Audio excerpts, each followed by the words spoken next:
నమస్తే, నా పేరు హేమ. బులెటిన్ కన్నా ముందు హెడ్లైన్స్.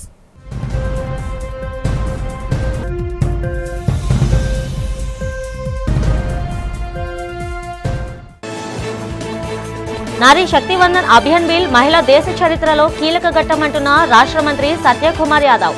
కేంద్ర ప్రభుత్వం మహిళా సాధికారతకు కొత్త అధ్యాయాన్ని లిఖించబోతుందని హర్షం వ్యక్తం.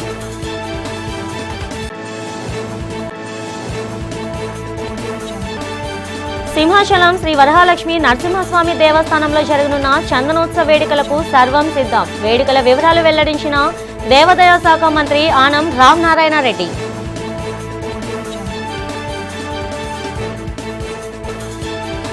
పార్లమెంట్లో మహిళా రిజర్వేషన్ బిల్ ప్రవేశపెట్టడంపై హర్షం ప్రకటించిన వైసీపీ ఎమ్మెల్సీ వరదు కళ్యాణి. గత వైసీపీ పాలనలో మహిళలు ఎంతో గౌరవం పొందారని వెల్లడి.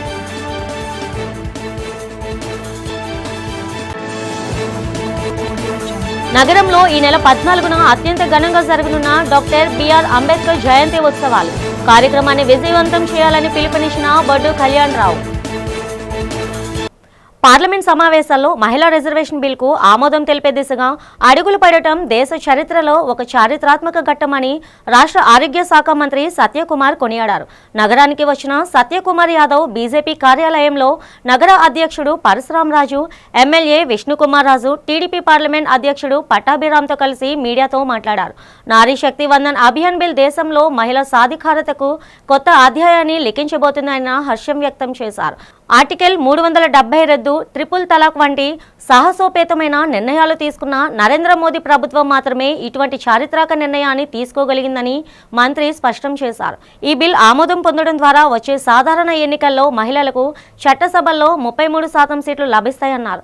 ముఖ్యంగా ఎస్సీ, ఎస్టీ, బీసీ వర్గాలకు చెందిన మహిళలకు రాజకీయంగా గొప్ప అవకాశం కలుగుతుందని ఆయన పేర్కొన్నారు.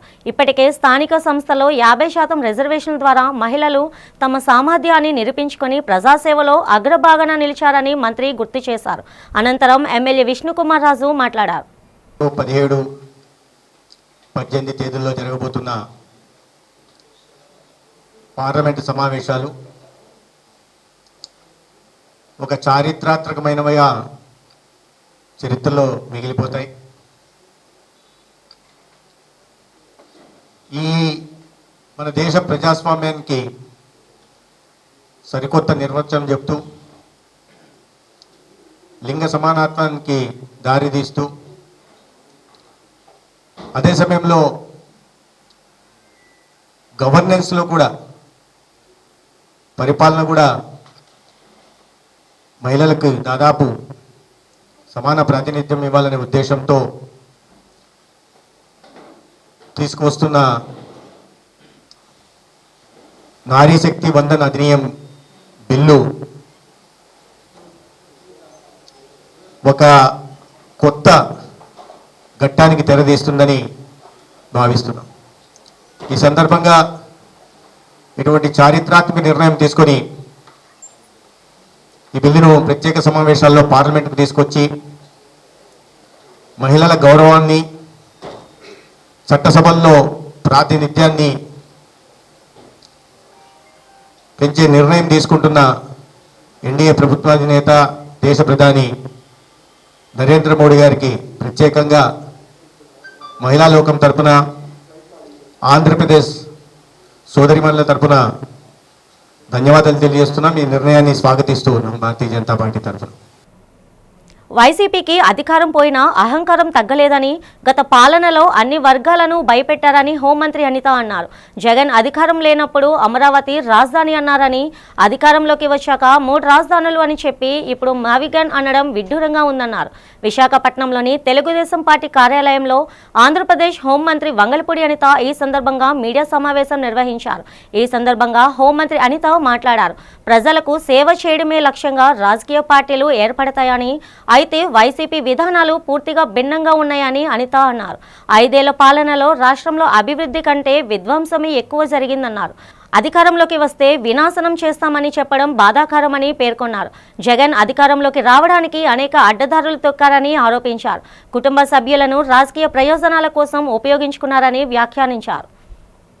ఈ వైఎస్ఆర్సీపీ పార్టీ ఏపీలో రాజకీయాలు చేస్తుందంటే నిజంగా ఈరోజు ఇలాంటి పార్టీలని ఒక 5 సంవత్సరాల పాటు ఇలాంటి పార్టీని యాక్సెప్ట్ చేసినందుకు ఇప్పటికే బాధపడుతున్న ఏపీ ప్రజలు ఆఖరికి మళ్ళీ సిగ్గుపడే పరిస్థితికి ఈరోజు తీసుకొచ్చే పరిస్థితి కనిపిస్తూ ఉంది. మనందరం తెలుసు, ఒక్క ఛాన్స్ అని ఆ రోజు ఒక మాటకి ప్రజల దురదృష్టం అనకూడదు కానీ కొంతమంది దౌర్భాగ్యం అనే చెప్పుకోవాలి. ఆ సందర్భంలో 5 సంవత్సరాలు వాళ్ళకి అధికారం ఇస్తే ఎటువంటి విధ్వంసం సృష్టించారు, ఎటువంటి వినాశనం సృష్టించారు. అయినా కూడా ఈరోజు ప్రతిపక్షంలోకి వెళ్ళిన తర్వాత కూడా అధికారం పోయిన అహంకారం ఎక్కడా తగ్గక ప్రజల్ని ఎలా ఇబ్బంది పెట్టాలి, ప్రజల్ని ఇంకా ఎలా భయభ్రాంతులను చేయాలి, లా అండ్ ఆర్డర్ ఇష్యూ ఎలా క్రియేట్ చేయాలి ఉద్దేశంతో అతను తీసుకెళ్తున్న నైజం. దేశవ్యాప్తంగా మహిళా రిజర్వేషన్ బిల్ చట్టంగా మారడం హర్షణీయమని వైఎస్ఆర్సీపీ మహిళా విభాగం అధ్యక్షురాలు వరదు కళ్యాణి హర్షం వ్యక్తం చేశారు. విశాఖలో నిర్వహించిన మీడియా సమావేశంలో ఆమె మాట్లాడారు. వైఎస్ జగన్ 5 ఏళ్ల పాలనలో మహిళలు రాజకీయంగా, ఆర్థికంగా మహారాణుల్లా గౌరవం పొందారని, కానీ నేటి కూటమి పాలనలో మాత్రం వారు బలి పశువులుగా మారుతున్నారని ఆవేదన వ్యక్తం చేశారు. రాష్ట్రంలో ప్రతిరోజు మహిళలపై అఘాయిత్యాలు, అత్యాచారాలు జరుగుతున్న హోంమంత్రి మాత్రం కేవలం జగన్పై విమర్శలు చేయడానికే పరిమితమయ్యారని మండిపడ్డారు. దిశ వ్యవస్థను నిర్వీర్యం చేసి శాంతి భద్రతలను గాలి కొదిలేశారని ధ్వజమెత్తారు. మరోవైపు షర్మిల చంద్రబాబు గూటిలో చిలకలా వ్యవహరిస్తూ బాబుకు కష్టం వచ్చినప్పుడల్లా బయటకు వచ్చి డైవర్షన్ పాలిటిక్స్ చేస్తున్నారని మండిపడ్డారు. ఆమె ఆంధ్రప్రదేశ్ కాంగ్రెస్ కమిటీకి కాకుండా చంద్రబాబు అభిమాన కమిటీకి అధ్యక్షురాలిగా వ్యవహరిస్తున్నారని ఎద్దేవా చేశారు. అమరావతి పేరుతో సాగుతున్న దోపిడీని, మహిళలపై ఎల్లో మీడియా చేస్తున్న నీచ వ్యాఖ్యలను ప్రశ్నించలేని షర్మిల వైఎస్ జగన్ మావిగన్ ప్రతిపాదనపై విమర్శలు చేయడం హాస్యాస్పదమని కళ్యాణి మండిపడ్డారు. చట్టసభల్లో 33% గనుక మహిళలకి రిజర్వేషన్స్ అమలైతే మహిళల హక్కుల గురించి కానీ, మహిళల రక్షణ కోసం కానీ, మహిళా సాధికారత కోసం కానీ తమ వాయిస్ ని చట్టసభల్లో మహిళలు వినిపించగలరు. ఈ విషయాన్ని గ్రహించారు కాబట్టి మా వైఎస్ఆర్ కాంగ్రెస్ పార్టీ అధినేత అయిన జగన్మోహన్ రెడ్డి గారు గత 5 ఏళ్లులా ఎంతో మహిళా పక్షపాత ముఖ్యమంత్రిగా పరిపాలించడమే కాకుండా మహిళల్ని ఆర్థికంగా, రాజకీయంగా, సామాజికంగా ఉన్నత స్థానంలో కూర్చోబెట్టడానికి ఎంతగానో కృషి చేశారు. రాజ్యాంగం ఇచ్చిన అవకాశాల కంటే తన రాజనీతి వలన మహిళలకు ఎక్కువ అవకాశాలని జగన్మోహన్ రెడ్డి గారు తను 5 ఏళ్లు ముఖ్యమంత్రిగా పరిపాలించిన కాలంలో ఇవ్వడం జరిగింది. స్థానిక సంస్థల్లో 50% రిజర్వేషన్స్ జగనన్న అమలు చేయడం జరిగింది. జగనన్న మహిళలకు ఇచ్చిన రాజకీయ పదవులు ఈ రాష్ట్ర చరిత్రలో కానీ, దేశ చరిత్రలో కానీ ఏ ముఖ్యమంత్రి కూడా ఇవ్వలేదని ఘంటాపదంగా చెప్పగలను. ఎందుకంటే జగనన్న ముఖ్యమంత్రిగా పరిపాలించిన కాలంలో ఒక మహిళా పక్షపాత ముఖ్యమంత్రిగా పరిపాలించి తను చేపట్టిన ప్రతి సంక్షేమ పథకం కూడా మహిళలే లబ్ధిదారులుగా ఉండేట్టుగా చేయడం జరిగింది. విశాఖ జిల్లా ఆనందపురం మండలం తర్లువాడలో గూగుల్ డేటా సెంటర్ శంకుస్థాపన నేపథ్యంలో ప్రభుత్వం అనుసరిస్తున్న తీరుపై సిపిఎం రాష్ట్ర కార్యదర్శి శ్రీనివాసరావు తీవ్ర ఆగ్రహం వ్యక్తం చేశారు. ఈ సందర్భంగా మద్దిలపాలెం సీతారాం ఏచూరి భవన్లో ఏర్పాటు చేసిన మీడియా సమావేశంలో ఆయన మాట్లాడారు. తర్లవాడలో సాగులో ఉన్న 520 మంది రైతులకు నేటికి నష్టపరిహారం చెల్లించకుండా పోలీస్ పహారా మధ్య భూములను చదను చేయడం అన్యాయమన్నారు. 24 ఏళ్ల క్రితమే వీరికి పట్టాలు ఉన్నాయని, గతంలో ఇచ్చిన 5 సెంట్ల భూమి 5 లక్షల పరిహారం హామీని అమలు చేయాలని డిమాండ్ చేశారు. పర్యావరణ ప్రభావ అంచనా కానీ, ప్రజాభిప్రాయ సేకరణ కానీ లేకుండానే శంకుస్థాపనకు ఏర్పాట్లు చేయడంపై ఆయన మండిపడ్డారు. ఈ నెల 25లోగా తర్లవాడ రైతుల సమస్యలు పరిష్కరించకపోతే పెద్ద ఎత్తున నిరసనలు చేపడతామని హెచ్చరించారు. రాష్ట్ర ప్రభుత్వం చంద్రబాబు నాయుడు గారు ప్రకటించారు. కానీ అక్కడ 600 ఎకరాలు రైతుల నుంచి, ప్రజల నుంచి బలవంతంగా సేకరించి వాళ్ళకి ఇంతవరకు ఎక్కడ సెటిల్ చేయకుండా వాళ్ళు ఆందోళన చేస్తుంటే పోలీసులను పెట్టి బెదిరించి దాన్ని వాళ్ళ నోళ్లు మూయించి ఈ ప్రారంభోత్సవం చేయాలని చెప్పి అనుకోవటం అనేది చాలా దుర్మార్గం.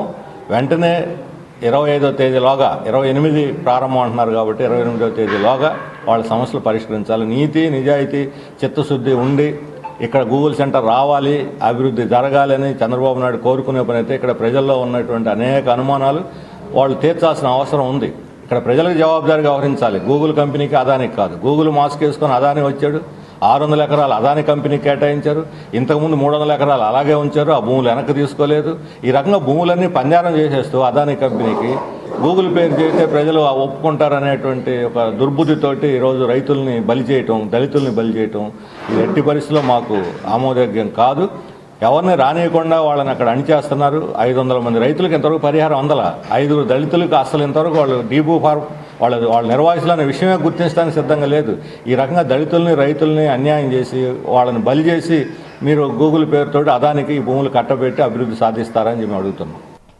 ఈ నెల 20న జరగనున్న సింహాచలం చందనోత్సవ వేడుక నిర్వహణకు రాష్ట్ర ప్రభుత్వం నిర్దేశించిన ఎస్ఓపి ప్రకారం ప్రణాళికలు రూపొందించి పటిష్ట ఏర్పాట్లు చేస్తున్నామని రాష్ట్ర దేవాదాయ శాఖ మంత్రి ఆనం రామనారాయణ రెడ్డి తెలిపారు. ఏర్పాట్లపై విశాఖ కలెక్టరేట్లో సమీక్షించారు. అనంతరం మీడియా సమావేశంలో చందనోత్సవం నిర్వహణపై పలు కీలక అంశాలను ఇన్ఛార్జ్ మంత్రి డోల శ్రీబాల వీరాంజనేయ స్వామితో కలిసి ఆయన వివరించారు. చందనోత్సవాన్ని సజావుగా నిర్వహించేందుకే ఇప్పటికే జిల్లా కలెక్టర్, సిపి, ఇన్ఛార్జ్ మంత్రి సహా అధికారులు పలుమార్లు సమీక్షలు నిర్వహించి స్పష్టమైన కార్యాచరణ ప్రణాళికను సిద్ధం చేశారని చెప్పారు. రాష్ట్ర ప్రభుత్వం 3 మంత్రులతో కూడిన సబ్ కమిటీని ఏర్పాటు చేసి రాష్ట్ర వ్యాప్తంగా జరిగే ప్రధాన ఉత్సవాలపై నిరంతర పర్యవేక్షణ చేస్తున్నట్లు వివరించారు. ఈ యొక్క చందనోత్సవ కార్యక్రమానికి 19వ తారీఖు అంతా పూర్తి స్థాయిలో ఏర్పాట్లు పూర్తి చేయడానికి ఇవాళ నిర్ణయాలు తీసుకోవడం జరిగింది. దీనిలో చాలా వరకు గతంలో జరిగేటువంటి విధానపరమైన ఆలోచనలు అయినా మెరుగైన ఫలితాలు రావడానికి, ఎక్కువ మంది భక్తులు వరాహ లక్ష్మీనరసింహస్వామిని ఆయన నిజరూప దర్శనానికి ఇంకా ఎక్కువ అవకాశాలు కల్పించాలని ఇంకా కొన్ని ఎక్కువ ఏర్పాట్లు చేయడం, ఇవన్నీ కూడా చేయడం జరిగింది. అన్నీ సమీక్షించారు, అన్నీ పరిశీలన చేసి కొన్ని సలహాలు ఇవ్వాలంటే సలహాలు ఇవ్వడం కూడా జరిగింది. వాటన్నిటిని కూడా పరిగణలోకి తీసుకొని ఎస్ఓపిలో కరెక్ట్ చేసుకోమని చెప్పాం. ఏదేమైనా 19వ తేదీ సాయంత్రం 7 గంటలకి అంతా మామూలు దర్శనాలన్నీ కూడా నిలిపివేయడం జరుగుతుంది.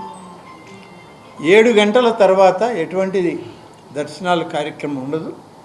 భారత రాజ్యాంగ నిర్మాత డాక్టర్ బిఆర్ అంబేద్కర్ 135వ జయంతి వేడుకలను నగరంలో అత్యంత వైభవంగా నిర్వహించేందుకు ఏర్పాట్లు జరుగుతున్నాయి. ఇందులో భాగంగా doctor BR Ambedkar memorial society ఆధ్వర్యంలో ఈ నెల 14న చేపట్టనున్న ఈ మహోత్సవానికి సంబంధించిన వివరాలను సొసైటీ అధ్యక్షుడు బొడ్డు కళ్యాణ్ రావు మీడియాకు వెల్లడించారు. బాబాసాహెబ్ ఆశయాలను స్మరించుకుంటూ ఆయన సమాజానికి చేసిన సేవలను చాటి చెప్పేలా ఈ కార్యక్రమాలను రూపొందించినట్లు ఆయన పేర్కొన్నారు. ఈ వేడుకల్లో భాగంగా ఆ రోజు ఉదయం నగరంలోని అంబేద్కర్ విగ్రహానికి పూలమాలలు వేసి ఘనంగా నివాళులర్పించనున్నారు. అనంతరం ఎల్ఐసి కూడలి నుండి అంబేద్కర్ భవనం వరకు భారీ జన సందోహంతో ఊరేగింపు నిర్వహించినట్లు తెలిపారు. ఈ ఊరేగింపు ముగిసిన తర్వాత అంబేద్కర్ భవనంలో ప్రత్యేక జయంతి సభ జరగనుందని పేర్కొన్నారు. డాక్టర్ బాబాసాహెబ్ అంబేద్కర్ ఆలోచన విధానాన్ని, వారి సిద్ధాంతాల్ని, వారి జన్మదిన వేడుకల్ని మరి తిలకించేటట్టు వచ్చేటట్టు ఏర్పాటు చేయాలని ఒక ముఖ్యమైన ఉద్దేశంతో ఏర్పాటు చేయడం జరిగింది. అదేవిధంగా ఎప్పుడు కూడా కని విని ఎరగని రీతిలో ప్రపంచ చరిత్రలోనే నాకు తెలిసినంత వరకు ఈ రోజు వరకు కూడా ఒక నాయకుడి గురించి యావత్ ప్రపంచం కూడా ఒకే రోజున జన్మదిన వేడుకలు చేయడం అనేది మనకు తెలియదు. అది ఒక బాబాసాహెబ్ అంబేద్కర్కి ఒక్కడికే దక్కిందని మనందరం కూడా మన దేశానికే గర్వకారణం అని చెప్పుకోక తప్పదు. ప్రపంచం అంతా యుద్ధ వాతావరణం ఉంది. దానివల్ల మనకు ధరలు పెరిగిపోయి ప్రజలందరూ ఎంత బాధపడుతున్నారో మనందరికీ తెలుసు. అలాంటి సందర్భంలో బాబాసాహెబ్ అంబేద్కర్ సమాన అవకాశాలు కలిగినటువంటి, పేదలు లేనటువంటి ఒక దేశాన్ని కలగన్నాడు. మరి అలాంటి కళ నిజం చేయాలంటే ఈవేళ 75 సంవత్సరాల తర్వాత కూడా ఆ కళ నిజం కాలేదు.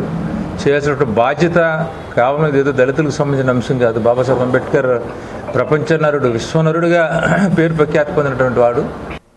యారాడ సముద్ర తీరంలో జెట్టి నిర్మాణాన్ని వ్యతిరేకిస్తూ స్థానిక గ్రామస్తులు తీవ్ర ఆందోళన వ్యక్తం చేస్తున్నారు. అసలు మత్స్యకారులే లేని యారాడలో జెట్టిని ఎందుకు నిర్మిస్తున్నారని వారు ప్రభుత్వాన్ని ప్రశ్నిస్తున్నారు.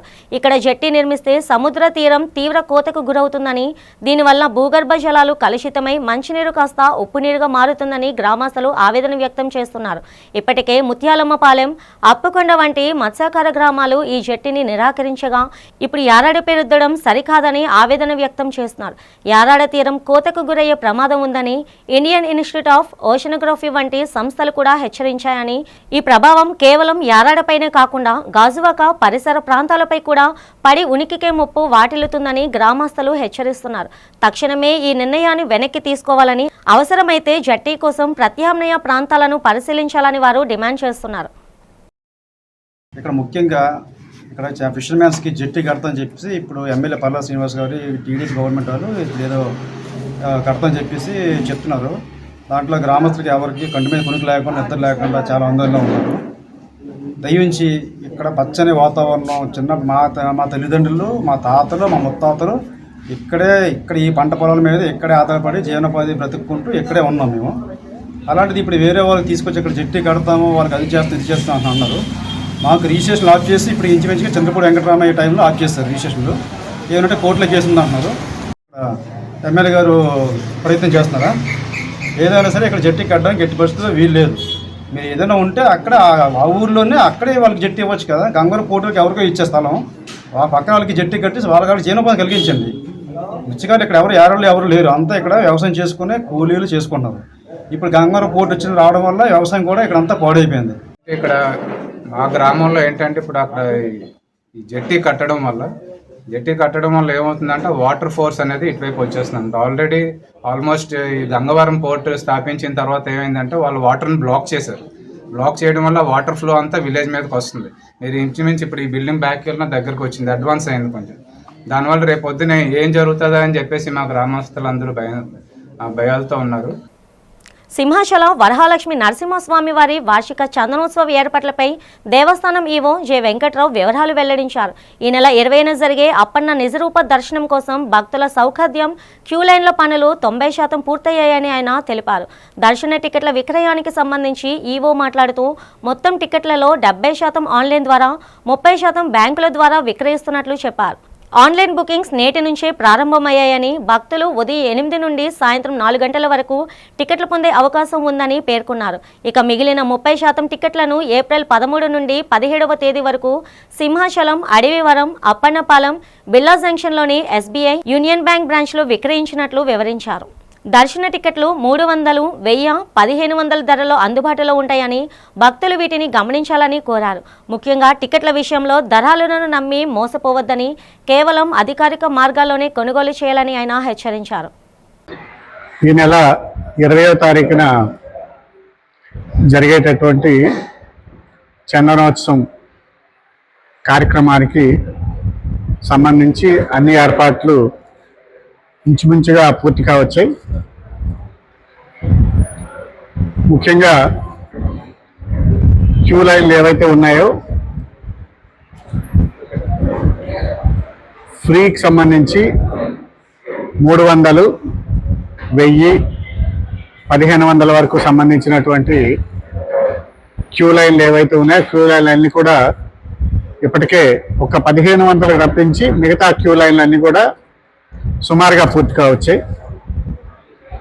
అదేవిధంగా వారందరికీ సంబంధించినటువంటి ఏవైతే టికెట్లు ఏవైతే ఉన్నాయో ఆ టికెట్లకు సంబంధించి కూడా సుమారు 70% టికెట్లని ఆన్లైన్ ద్వారా, 30% టికెట్లను బ్యాంకుల ద్వారా ఇవ్వాలని చెప్పి నిర్ణయించడం జరిగింది. ఈ రోజు నుంచే ఆన్లైన్ టికెట్లు 1000 రూపాయలు, అదేవిధంగా 300 రూపాయల టికెట్లకు సంబంధించి ఆన్లైన్ నుంచి ఈరోజు ఇవ్వటం మొదలైంది. చాలామంది ఇప్పటికే తీసుకోవటం అనేది స్టార్ట్ చేశారు. ఈ ఆన్లైన్ టికెట్స్ ఈ రోజు నుంచి 17వ తారీఖు వరకు ఆన్లైన్లో ప్రతిరోజు ఉదయం 8 గంటల నుంచి సాయంత్రం 4 గంటల వరకు ఆన్లైన్ ఓపెన్ అయి ఉంటుంది. టికెట్లు భక్తులు తీసుకునవచ్చు. అదేవిధంగా బ్యాంకుల ద్వారా ఇచ్చేటటువంటి టికెట్స్ ఏవైతే ఉన్నాయో అవి రేపటి నుంచి అంటే 13వ తారీఖు నుంచి 17వ తారీఖు వరకు టికెట్స్ డిస్ట్రిబ్యూషన్ అనేది పర్చేజ్ చేసుకోవడానికి యూనియన్ బ్యాంక్ ఆఫ్ ఇండియా, అదేవిధంగా స్టేట్ బ్యాంక్ వారితో ఏర్పాటు చేయడం జరిగింది. ఈ నెల 26 నుండి 29 వరకు తిరుపతిలో నిర్వహించనున్న AITUC ఆంధ్రప్రదేశ్ రాష్ట్ర 18వ మహాసభలను జయప్రదం చేయాలని AITUC జిల్లా అధ్యక్షుడు ఎం మన్మథరావు, CPI జిల్లా కార్యదర్శి ఎం పైడరాజు పిలుపునిచ్చారు. ఆదివారం మధురవాడ జాతీయ రహదారి వద్ద ముఠా కార్మికులతో సమావేశమైన నాయకులు మహాసభల కరపత్రాలను ఆవిష్కరించారు. 1920లో స్థాపించబడిన ఏఐటియుసికి లాలా లజపతి రాయ్, నెహ్రూ, సుభాష్ చంద్రబోస్ వంటి మహానీయులు నాయకత్వం వహించారని వారు గుర్తు చేశారు. కేంద్రంలోని మోదీ ప్రభుత్వం కార్మికులు పోరాడి సాధించుకున్న 29 కార్మిక చట్టాలను రద్దు చేసి 4 లేబర్ కోడ్లను తీసుకురావడాన్ని వారు తీవ్రంగా వ్యతిరేకించారు. ఈ లేబర్ కోడ్లకు వ్యతిరేకంగా పాత చట్టాల పునరుద్ధరణ కోసం మహాసభలో భవిష్యత్తు కార్యాచరణను రూపొందించినట్లు తెలిపారు. కార్మిక లోకమంతా 26న జరిగే ప్రదర్శనలో మహాసభల్లో పాల్గొని విజయవంతం చేయాలని వారు కోరారు. ఈ కార్యక్రమంలో ముఠా కార్మిక సంఘం నాయకులు వెంకటరెడ్డి, చిన్నారావు, తోగులరెడ్డి తదితరులు పాల్గొన్నారు. ఏప్రిల్ 26 నుంచి 29 వరకు ఏఐటియుసి రాష్ట్ర మహాసభలు తిరుపతి నగరంలో జరుగుతూ ఉన్నాయి. 26వ తారీఖున వేలాది మంది కార్మిక వర్గంతో రాష్ట్ర నలుమూలల నుంచి తరలి వచ్చిన కార్మిక వర్గంతో మహా ప్రదర్శన అలాగే బహిరంగ సభ ఉంటుంది. ఈ బహిరంగ సభలో ఏఐటియుసి అఖిల భారత ప్రధాన కార్యదర్శి అమర్జిత్ కౌర్ అన్నది అనాథలకు, అభాగ్యులకు సాయం చేయడంలో ఉన్న సంతృప్తి మరెక్కడా లభించదని టీడీపీ సీనియర్ నాయకురాలు 36వ ward cluster incharge Kedari Lakshmi పేర్కొన్నారు. ఈ సందర్భంగా తన జన్మదిన వేడుకలు పార్టీ నాయకులు, శ్రేయోభిలాషుల ఆధ్వర్యంలో ఏవిఎన్ డౌన్లో ఉన్న ప్రేమ సమాజంలో వృద్ధుల మధ్య జరిగాయి.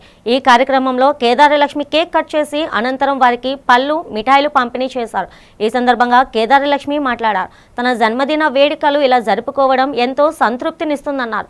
ప్రతి ఒక్కరూ తమ కుటుంబంలో జరిగే శుభకార్యాలను అవకాశం ఉన్న మేరకు ఇటువంటి వారి సమక్షంలో చేసుకునే విధంగా ప్రయత్నం చేయాలని కోరారు. పేద ప్రజలకు అండగా నిలిచే కూటమిలో తాను ఉండడం ఎంతో ఆనందంగా ఉందన్నారు. తమకు ఎల్లవేళలా సహాయ సహకారాలు అందిస్తున్న టీడీపీ దక్షిణ ఇన్ఛార్జ్ సీతంరాజు, సుధాకర్కి ధన్యవాదాలు తెలిపారు. ఈ కార్యక్రమంలో టీడీపీ వార్డు అధ్యక్షుడు శివయ్య, గణపతి, రమణమ్మ, అలమండ విజయ్, కోరుకొండ సూర్యప్రసాద్ తదితరులు పాల్గొన్నారు. ఒక ప్రపంచానికే ఒక ప్రఖ్యాతి ఇచ్చినటువంటి జ్యోతిరావు పూలే గారు జయంతి సందర్భంగా అదే రోజున నేను కేదార్ లక్ష్మిని ఈరోజు నా పుట్టినరోజు జరుపుకోవడం చాలా ఆనందంగా ఉంది. ఇక్కడ 36వ వార్డులో ఉన్నటువంటి మా ముఖ్య నాయకులు, మహిళలు, కార్యకర్తలు, వార్డు అధ్యక్షులు శివయ్య గారు, అలాగే మళ్ళీ అన్నయ్య గారు గణపతి గారు, అలాగే విజయ్, కోరుకొండ ప్రసాద్, రెడ్డి రావణ, రాంబాబు, ఓదురు కుమారు, భద్రరావు, అలాగే సత్యనారాయణ, కురు రావణ్ బాబు, ఇంకా బోడేటి కిరణ్, రాయిరాము, బ్రహ్మాజీ, విజయ్, అలాగే వెంకటలక్ష్మి, సూర్యమణి, చంద్రకళ, ఆదిలక్ష్మి, సుశీల, అచ్చియమ్మ, ఇంకా నాసిఫు, చాలామంది, జఫరుల్లాబాయ్, చాలామంది ఉన్నారు. ఈ కార్యక్రమంలో పాల్గొన్నటువంటి నాయకులకు, తెలుగుదేశం పార్టీ కుటుంబ సభ్యులందరికీ పేరు పేరున ధన్యవాదాలు తెలియజేస్తున్నాను. ఈరోజు మార్నింగ్ నుంచి కూడా నేను అందరితో కలిసి పనిచేసినందుకు వాళ్ళు ఒక సిస్టర్గా, ఒక కూతురుగా, ఒక అక్క చెల్లెలుగా భావించి ఈరోజు వాడవాడల ఇక్కడ గొడారుగుతుల్లో అవనియండి, బుర్జిపేటలోనే అవనియండి, అలాగే పార్టీ కార్యాలయంలోనే అవనియండి అనేక కేకులు కట్ చేయడం, తర్వాత ఇక్కడ రామ సమాజంలో ఫ్రూట్స్ పంపిణీ కార్యక్రమం చేయడం జరిగింది. వారందరికీ కూడా నేను రుణపడి ఉంటాను. ఎందుకంటే వారి అభిమానానికి ఈరోజు నేను చాలా హ్యాపీగా, సంతోషంగా ఫీల్ అవుతున్నాను. ఎప్పుడు కూడా పదవి ఉన్నా లేకపోయినా సరే వాళ్ళ రుణం తీర్చుకోవడానికి ప్రజల పక్షాన, అలాగే మా నాయకులకు, కార్యకర్తలతో పనిచేసి వాళ్ళకి కష్ట సుఖాల్లో నేను కూడా భాగస్వామిని అవుతానని చెప్పేసి ఈ పుట్టినరోజు సందర్భంగా, అలాగే కార్యకర్తలైనా నాయకులైనా ఎప్పుడు కూడా ఒకేలాగా ఉండాలి, వాళ్ళ కష్టకాల్లో మన భాగస్వాములు అయ్యి ఉండాలి. నేటికి ఇక్కడ 15-20 సంవత్సరాల నుంచి పనిచేస్తున్నాను. అప్పటి నుంచి ఇప్పటి వరకు కూడా నన్ను ఆదరిస్తూ, అభిమానిస్తూ 36వ వార్డులో ఒక సోదరిమణిలాగా నన్ను గౌరవిస్తూ ముందుకు నడిపిస్తున్నారు. అధికారంలో ఉన్నా లేకపోయినా తన వంతు సాయంగా ఎప్పుడు కూడా ప్రజల్లో ఉంటూ ప్రజల తారీఖు నాని కనుక్కొని కష్ట సుఖాల్లో ఏమైనా ఉంటే వాళ్ళలో పాల్గొ పంచుకొని చేస్తున్నటువంటి కేదార్ లక్ష్మి గారు ఈరోజు పుట్టిన సందర్భంగా మా అందరి తరపున ఒక విన్నపం, రాబోయే కాలంలో మీలాంటి వారికి మరి ఉన్నతమైన పదవి మనందరం కూడా అప్పచెప్పినట్టయితే ఒక స్థాయికి వెళ్తే మిగతా వాళ్ళందరూ కూడా సాయం చేయగలుగుతారు. కాబట్టి భగవంతుడు ఆవిడికి ఆయురారోగ్యాలు ఇస్తూ రాబోయే కాలంలో మంచి పదవి రావాలనేసి మనస్ఫూర్తిగా కోరుకుంటూ ఈ అవకాశం ఇచ్చిన అందరికీ కూడా పేరు పేరున నమస్కారం. 36వ తెలుగుదేశం కమిటీ ఆధ్వర్యంలో ఈ యొక్క ఆమె జన్మదిన వేడుకలు ఘనంగా ఈ యొక్క ప్రేమ సమాజంలో ఏర్పాటు చేయడం జరిగింది.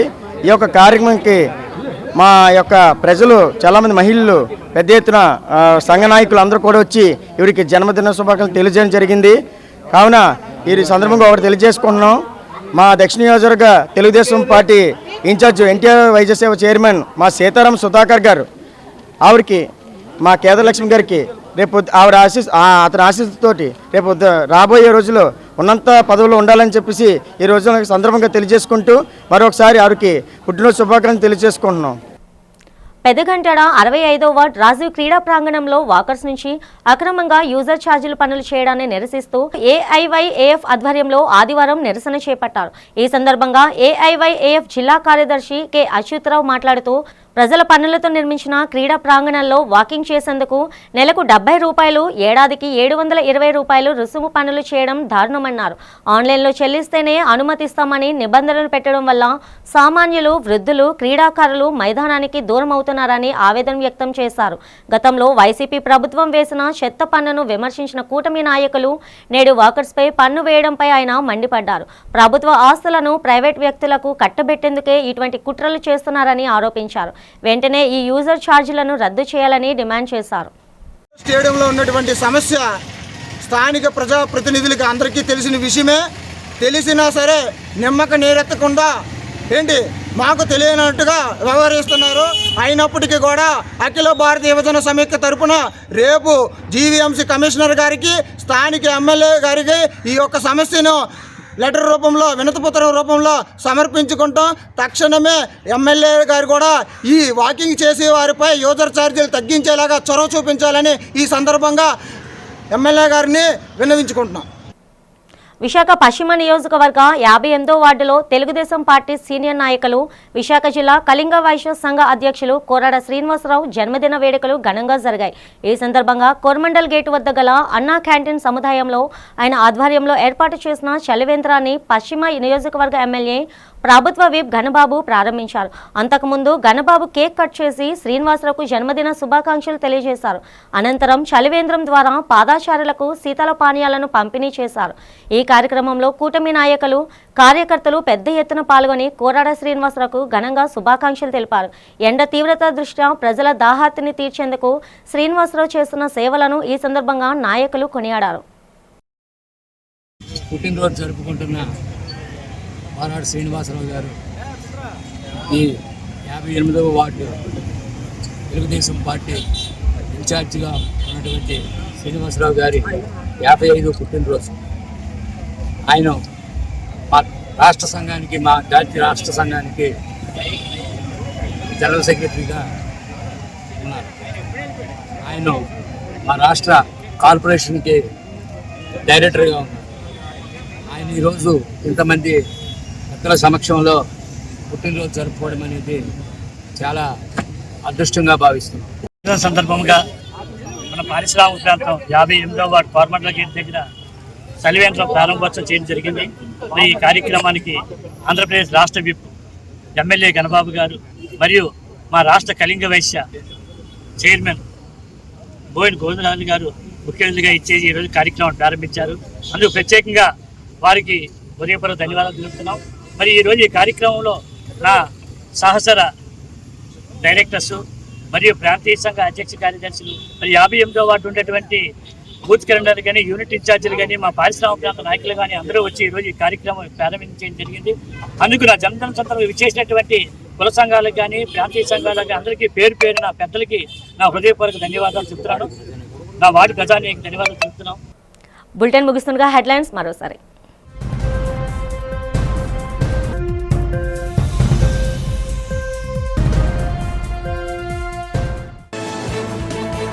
నారీ శక్తి వందన్ అభియాన్ బిల్ మహిళా దేశ చరిత్రలో కీలక ఘట్టమంటున్న రాష్ట్ర మంత్రి సత్యకుమార్ యాదవ్. కేంద్ర ప్రభుత్వం మహిళా సాధికారతకు కొత్త అధ్యాయాన్ని లిఖించబోతుందని హర్షం వ్యక్తం.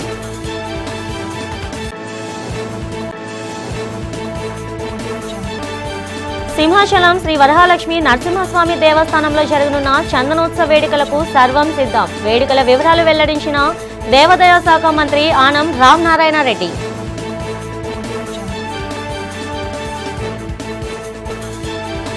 పార్లమెంట్లో మహిళా రిజర్వేషన్ బిల్ ప్రవేశపెట్టడంపై హర్షం ప్రకటించిన వైసీపీ ఎమ్మెల్సీ వరదు కళ్యాణి.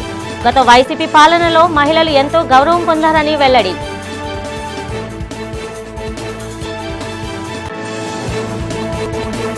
నగరంలో ఈ నెల 14న అత్యంత ఘనంగా జరగనున్న డాక్టర్ బిఆర్ అంబేద్కర్ జయంతి ఉత్సవాలు. కార్యక్రమాన్ని విజయవంతం చేయాలని పిలుపునిచ్చిన బొడ్డు కళ్యాణ్ రావు. ఈనాటి బులెటిన్ ఇంతటితో సమాప్తం. తిరిగి రేపటి బులెటిన్లో కలుసుకుందాం. అంతవరకు సెలవు. నమస్తే.